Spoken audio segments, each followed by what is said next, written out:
Voice of God వాక్య సందేశాలు శ్రద్ధాశక్తులతో ఆలకిస్తున్న మీ అందరికీ యేసుక్రీస్తు వారి దివ్యమైన నామం పేరిట శుభాలు వందనాలు తెలియజేస్తా ఉన్నాను.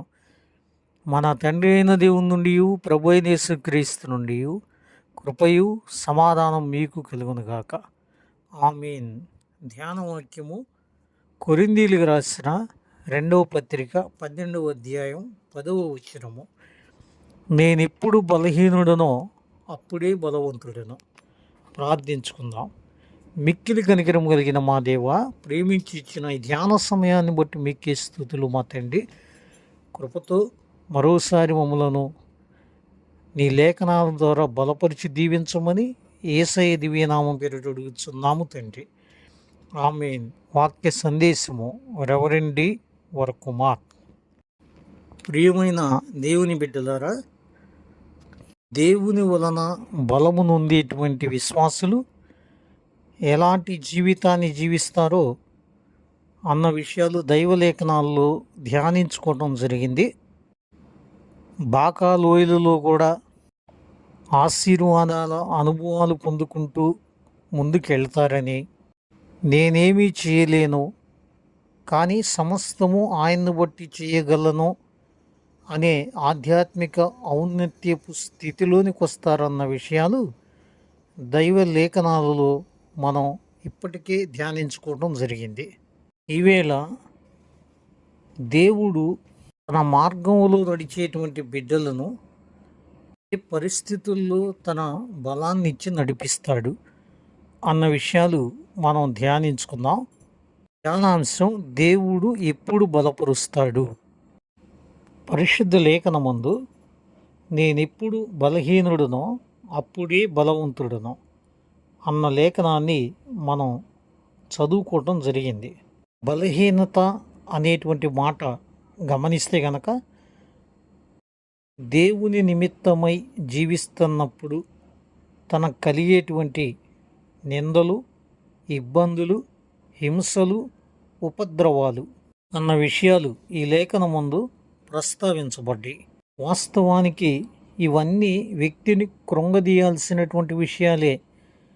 అయినను పౌలు భక్తుని మాటల ప్రకారం వీటిల్లో నేను సంతోషిస్తున్నాను అన్నది ఆయన చెప్తున్నటువంటి మాట. అన్నీ నన్ను బలహీనపరుస్తున్నటువంటి విషయాలే. మరోవైపు నన్ను అనుక్షణం బాధిస్తున్నటువంటి కంటి జబ్బు, అది కారణాలను బట్టి ఐ ఆమ్ నాట్ స్ట్రాంగ్ అనేటువంటి అర్థాన్ని స్ఫురిస్తూ నేను బలహీనుణ్ణే అనేటువంటి మాట పౌలు భక్తుడు చెప్తూ ఆ బలహీన సమయంలోనే అప్పుడే నేను ఇంకా బలంగా దేవుని కొరకు జీవిస్తున్నాను అనేటువంటి మాటను కలపటం జరిగింది. ఎంత గొప్ప సంగతి ఇది! అన్నిటితో కూడా దేవుని కోసం బలంగా జీవిస్తున్నాను, దేవుని కోసం బలంగా పరిచర్య చేస్తున్నాను, బలమైనటువంటి సేవ చేస్తున్నాను. పైగా లోకం నుండి అంతగా సహకారం కూడా లేదు. సహజంగా బలహీనతల్లో ఉన్నటువంటి వ్యక్తిని ఎవరూ ప్రేమించరు. ఇలాంటి పరిస్థితుల మధ్యలో ఉన్నటువంటి వారికి ఎవరూ సమీపంగా ఉండటానికి ఇష్టపడరు. కానీ దేవుడు మాత్రం విడిచిపెట్టడు. ఆయన మరెక్కువ బలమైనటువంటి అసలు బలహీనతే లేదేమో అన్నట్టుగా తన బిడ్డల్ని నడిపించగలడు. దేవునికే మహిమ కలుగునుగాక. వీళ్ళకి సమస్యలే లేవేమో అని ఎదుటివారు అనుకునేటువంటి విధంగా దేవుడు తన బిడ్డల్ని నడిపించగలడు. అందుకే ఆయన ఎరిగినటువంటి బిడ్డలంగా ఎప్పుడు కూడా మనం బలహీనులం అని అనుకోకుండా బలపరిచే దేవుణ్ణి బట్టి ఇంకా బలమైనటువంటి విధంగా జీవించగలం దేవుని కోసం అనేటువంటి విషయాన్ని అర్థం చేసుకుందాం. శరీరం సహకరించదు, లోకం సహకరించదు, కానీ అదే సమయంలో దేవుడు గతం కంటే అత్యధికంగా తన పని నీతో చేయించుకోగలడు. అందును బట్టి దేవునికే మహిమ కలుగునుగాక.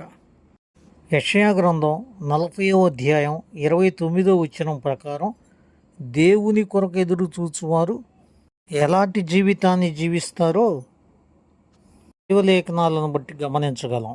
ఎలాంటి జీవితాన్ని జీవిస్తారు? యెషయా గ్రంథం 40:31 ప్రకారం నూతన బలము పొందుతారు, పక్షిరాజు వలె పైకి ఎగురుతారు, అలయక పరిగెత్తుతారు, సొమ్మసిల్లక నడిచిపోతారు అని లేఖనాలు తెలియచేస్తూ ఉన్నాయి. ఇది ఎలా సాధ్యం అనంటే దేవుడు వారిని బలపరుస్తూ ఉన్నాడు గనక. ఆయన బలపరుస్తున్న విధానం ఏంటి అంటే ఆయన కొరకు ఎదురు చూస్తున్నారు కాబట్టి. ఎవరైతే దేవుని కొరకు ఎదురు చూస్తా నిరీక్షణతో దైవబాటలో భయభక్తులతో జీవించటానికి కట్టుబడి ముందుకు వెళుతూ ఉంటారో దేవుడు వాళ్ళని సొమ్మసిల్లనీయడు, అలిసిపోనీయడు అని లేఖనాలు చెప్తా ఉన్నాయి. అంత మాత్రమే కాక అలయక పరిగెత్తుతారు అని పరిశుద్ధ వాక్యం ఉపదేశిస్తూ ఉంది. దేవుని బిడ్డలు నడవటం కాదు, పరిగెత్తుతారు దేవుని కోసం. అందుకే లెమ్ము తేజరిల్లుము అనేటువంటి లేఖనాన్ని మనం ఎరిగినటువంటి బిడ్డలమే. Arise and shine.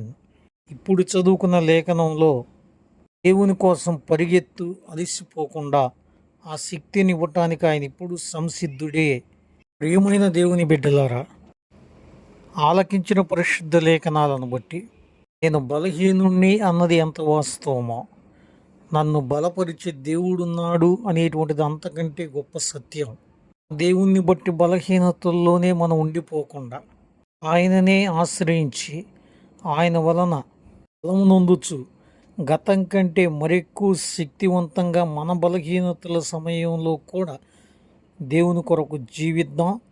దానికి ఆయనే తోడే మనల్ని నడిపిస్తాడు. ఆయన కొరకే ఎదురు చూద్దాం. విధంగా ఎదురు చూస్తూ ఉన్న కొలది అలిసిపోము. ఆయన ఇచ్చే బలం పొందుతూ నడవటం అనే స్థితి నుండి దేవుని కోసం పరిగెత్తడం అనే ఆధ్యాత్మిక స్థితిలోనికి వర్ధిల్లుదాం. ఇటు లేఖన ధ్యానం ప్రకారం దేవుడు బలహీనతల్లో కూడా బలపరుస్తాడు. అలాగే దేవుని కొరకు ఎదురు చూస్తున్నప్పుడు ఆయన కొరకు పరిగెత్తే అంత శక్తితో నింపుతాడు. పరిశుద్ధ లేఖనాలను ఆయన మన నిమిత్తం దీవించి ఆశీర్వదించునుగాక. ఆమేన్. ప్రార్థన. మిక్కిలి కనికరము కలిగిన మా దేవా, మాకిచ్చిన శక్తిగల లేఖనాలను బట్టి స్తుతులు మా తండ్రి. నీవెప్పుడు బలపరుస్తావు అనేటువంటి విషయాలను మా ముందు ఉంచారు. ఘనత మహిమ మీకే చెల్లిస్తున్నాం. మా బలహీనతలు అందరూ మాకు దూరంగానే ఉంటారు, కానీ మా బలహీనతల్లో కూడా బలపరిచే దేవుడుగా నీవున్నావు మా తండ్రి. మమ్మల్ని విడిచిపెట్టవు మా ప్రభువా. అందుకే ఈ బలహీన సమయాలలో కూడా గతం కంటే ఎక్కువగా నీ కొరకు పరిచర్య చేయగలం, జీవించగలం, క్రియలు చేయగలం అన్నది ఎంతో వాస్తవం. అందుని బట్టి ఘనత మహిమ మీకే చెల్లించుకుంటూ ఉన్నాం దేవా. నీ కొరకు ఎవరైతే ఎదురు చూస్తారో వాళ్ళను అలిసిపోనీవు, సమస్యలు నీవు. అంత మాత్రమే కాక నీ కొరకు పరిగెత్తేటువంటి వారిగా తయారు చేస్తావు. ఇలా మా తండ్రి, అటువంటి నీ కొరకు పరిగెత్తే శక్తిని నీవిస్తావు గనక నీ వైపు చూస్తూ నడిచే జీవితాలు ఇవ్వండి. దైవలేఖనాలు ఆలకించిన ప్రతి ఒక్కరిని దీవించండి దేవా. నీ బిడ్డల అక్కర్లు తీర్చండి, సమస్యలు తీసేయండి, ఆత్మీయంగా బలపరచండి. వారి బిడ్డలను దీవించమని అడుగుతున్నారు. ప్రయత్నాలను దీవించండి, నిత్య కృపలతో నడిపిస్తూ ఘనత పొందుకునమని యేసయ్య దివ్యనామం పేరిట అడుగుతున్నాము తండ్రి. ఆమేన్. త్రియేక దేవుని దీవెన సదాకాలము మీ అందరికీ తోడే ఉండి నడిపించునుగాక. ఆమేన్. అందరికీ వందనాలండి. సెలవు.